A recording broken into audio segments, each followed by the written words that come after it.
레위기 8장 1절에서 36절 말씀 교독하겠습니다. 오늘 말씀은 모든 준비를 다 마친 후 모든 이스라엘이 모인 가운데 처음으로 7일 동안 제사장 위임식을 행하는 것을 내용으로 하고 있습니다. 이제 제사장 위임식부터 이제 시작을 합니다. 먼저 제사장 의복에 대한 착복식을 합니다. 착복식을 하는데요. 6절에서 13절 말씀에 그 내용이 나와 있습니다. 먼저 백성들을 다 모이게 합니다. 백성들이 다 모여서 이제 백성들이 보는 가운데 아마 다 모였으니까 한 200만이 그 성막 주변에 다 모였는데 많겠죠. 저 뒷줄은 끝까지 가면은 앞에가 잘 안 보이겠지만 어떻든 다 모이게 하셨습니다. 그리고 아들들을 아론과 그의 아들들을 씻기고 제사장 옷을 입혔습니다. 먼저 씻겼죠. 모세가 씻기고 그 다음에 제사장 옷을 입혔습니다. 다 준비된 대로 입히고요. 그리고 제사장이 사용할 도구에다가 기름을 발라 거룩하게 하였습니다. 10절과 11절 말씀이니까 이제 이 사람들이 이 제사장들 사용할 도구를 다 기름을 발라서 거룩하게 하였습니다. 거룩하게 이제 성화의 과정을 거치는 거죠. 그렇게 하여 하나님 제사장들이 하나님의 일을 위해서 구별된 사람들이다. 이 사람들은 하나님의 일을 위해 구별된 사람들이다라는 것을 온 백성이 보게 하신 거죠. 그리고 그들이 사용하는 기구도 구별된 것이다. 그래서 함부로 만지면 안 되는 거예요. 이제 그래서 그 기구를 일반 백성이 들어와서 만진다든가 그 다음에 성막 안을 들여다본다든가 그러면 그냥 현장에서 사망입니다. 현장의 사망입니다. 그래서 이 성막 울타리 주변에 이 밖에까지는 올 수 있지만 그 안에는 아무나 들어오면 안 되는 것이에요. 그래서 거룩하게 구별된 사람들만 올 수 있는 것이죠. 그래서 하나님께서는 하나님의 일을 하는 종들을 공개적으로 세우시고 권위를 부여하시는 것입니다. 그래서 하나님의 종들에게 또 특별한 옷을 입혀서 이 사람들이 구별받은 사람들이라는 것을 보게 하신 거죠. 그래서 우리가 목사님 위임식이라든지 이런 것을 그래서 모든 성도가 모인 가운데 하는 것은 성경적인 것입니다. 그리고요, 이제 두 번째로 위임식 제사를 드리게 되는데요. 내용이 많습니다만은 이것을 종합하면 이렇게 됩니다. 최초의 제사장 위임식이잖아요. 최초거든요. 이게 다 모든 게 최초입니다. 지금 레위기에서는 위임식 제사는 모세가 주도했어요. 보면은 모세가 주도해서 모세가 특별한 위치에 있는 거예요. 제사장은 아닌데 하나님께서 특별한 권위를 주셔서 모세에게 이 위임식을 주관하게 하시고 이 속죄제 이제 그 위임식에 드린 제사가 3개가 있습니다. 속죄제, 번제, 화목제를 순서적으로 드렸어요. 그래서 먼저 속죄제를 드리고 그리고 또 그 다음에 번제를 드리고 그다음에 화목제를 드리는 그 제사의식 3개를 다 행하게 합니다.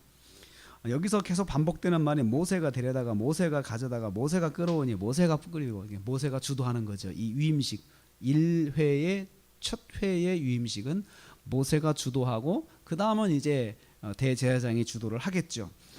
이걸 통해서 하나님과 모세가 특별한 관계인 것을 하나님께서 보여주십니다. 위임식 속죄제를 먼저 드리는데 위임식 속죄제는 수수를 먼저 드렸습니다. 수수를 드립니다. 속죄제는 우리가 공부한 것처럼 말씀 들은 것처럼 하나님과 인간 사이의 죄와 부정결로 인해 단절된 관계를 회복하는 것, 복원하는 것이 속죄제입니다. 그래서 이 속죄제는 레위기 4장에 이제 처음 설명을 하셨는데 그 레위기 4장에 드린 대로 다시 반복이 돼서 설명드리는데 그렇게 하게 합니다. 그리고 위임식 번제를 드립니다. 위임식 번제, 위임식 속죄제, 그 다음에 위임식 번제.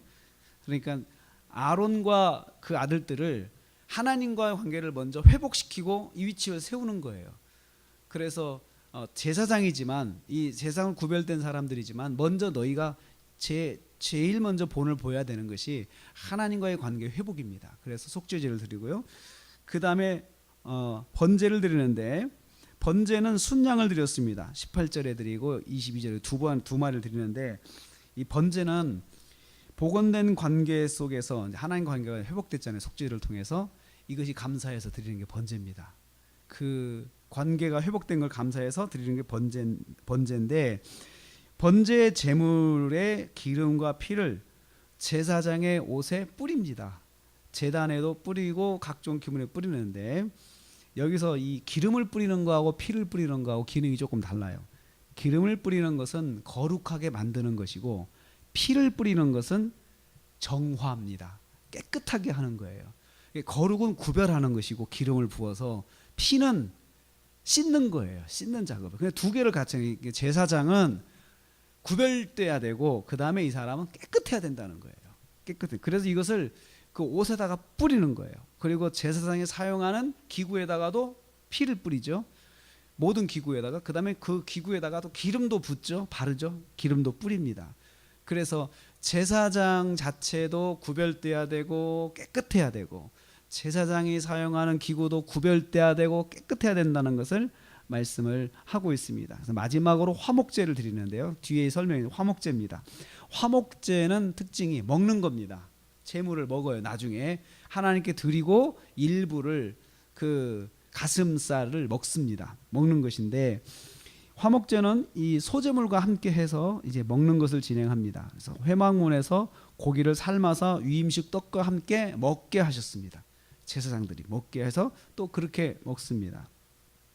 제사장도 제사를 통해서 하나님 앞에 세워지고, 백성들이 이 의식을 봄으로써 저분들이 하나님의 특별하게 구별되고 섬기는 사람들이구나라는 것을 보게 하신 것이죠. 제사장은 속죄제, 번제, 화목제 모든 제사를 다 한꺼번에 드려서 이 사람을 세워짐으로 해서 이 제사장도 제사가 필요한 사람이다, 이것을 보여주는 것이죠. 하나님 앞에 제사가 필요한 사람이에요. 하나님 앞에서 예배가 필요한 사람이에요. 제사장도 예배가 아니라는 거죠. 그래서 그렇게 시작해서 제사장이 이제부터는 모든 예배를 주관하고 모든 제사를 주관하는데, 그래서 이 제사장을 중보자라고 합니다. 하나님께 나오는 백성들을 하나님과 연결해주는 중보자 역할을 해요. 이 대제사장이 예수 그리스도다, 히브리서가 이야기를 해요. 그래서 바로 우리의 대제사장 자꾸 히브리서가 말씀하는데, 그 지금 이 대제사장의 그 예표하는 것은 예수 그리스도를 예표하는 것이에요. 예수 그리스도께서 거룩하게, 또 거룩하신 예수님께서 우리의 속죄제를 드리시고 순양으로 죽으셔서, 어린 양으로 죽으셔서 속죄 제물이 되신 그 예수님이 이제 대제사장이신 것을 예표하고 있는데, 우리는 이 레위기를 통하여서 이 제사가 예수님을 항상 그리고 있다는 것, 이것을 꼭 기억해야 돼요. 그래서 이 제사장들이 이제 그 중보자로서 이 역할을 하고, 나중에 우리를 왕 같은 제사장이라고 했어요. 우리의 할 일도 하나님과 또 안 믿는 사람들을 연결하는 역할을 해야 되는 것이에요. 이걸 못하면 우리의 사명을 못하는 것입니다. 그래서 하나님께서는 이 정말 소중한 역할을 하잖아요. 하나님께 연결한 귀한 역할을 하니까 거룩하게 하시고 정결하게 하시고, 그리고 이 거룩과 정결을 유지하면서 이 사명을 감당해야 제대로 이 사명을 감당하는 것이지, 제사장들이 사사기에 보면은 이제 죄를 짓고 그래서 거룩이 없어져요. 부정결해져요. 그러니까 제사장들이 능력이 없고 힘이 없으니까 이 사회가 다 이상해지는 거예요. 그것이 사회가 망가지는데, 그게 바로 제사장들이 제 역할을 못해서 그렇습니다. 그래서 하나님께서는 이 모델이 되는 이 제사장들을 확실하게 정결과 거룩을 보여주시는 것이죠. 이렇게 해야 된다라는 거죠. 그래서 백성들에게 그것을 메시지로 주시는 것입니다. 우리는 오늘도 하루를 삽니다. 우리는 왕같은 제사장이다 말씀하셨습니다. 제사장에게 요구하는 것은 거룩과 정결입니다. 그래서 먼저 제사를 드리고 하나님 앞에 나가서 속죄하고, 그리고 항상 그걸 유지해야 되는 것이, 그것이 제사장의 제1번 사역입니다. 그래서 제사장은 날마다 하나님 앞에 나가서 번제를 드립니다. 속죄제를 드립니다. 그렇게 하면서 자기도 백성들을 위해서 나중에 번제를 드리고 속죄제를 드리는 일들을 하게 되는 것입니다. 이렇게 하나님께서는 최초의 제사장 위임식을 통하여서 이제 이스라엘이 역사적으로 계속해서 이 위임식을 통해서 제사장을 세우게 됩니다. 그리고 오늘 우리가 하루를 살면서 왕같은 제사장인 저희들이 거룩하고 정결한 삶을 살아서 하나님께 영광을 돌릴 수 있도록 우리가 한번 마음을 다시 한번 다져먹는 하루가 되시기를 주님의 이름으로 축복합니다.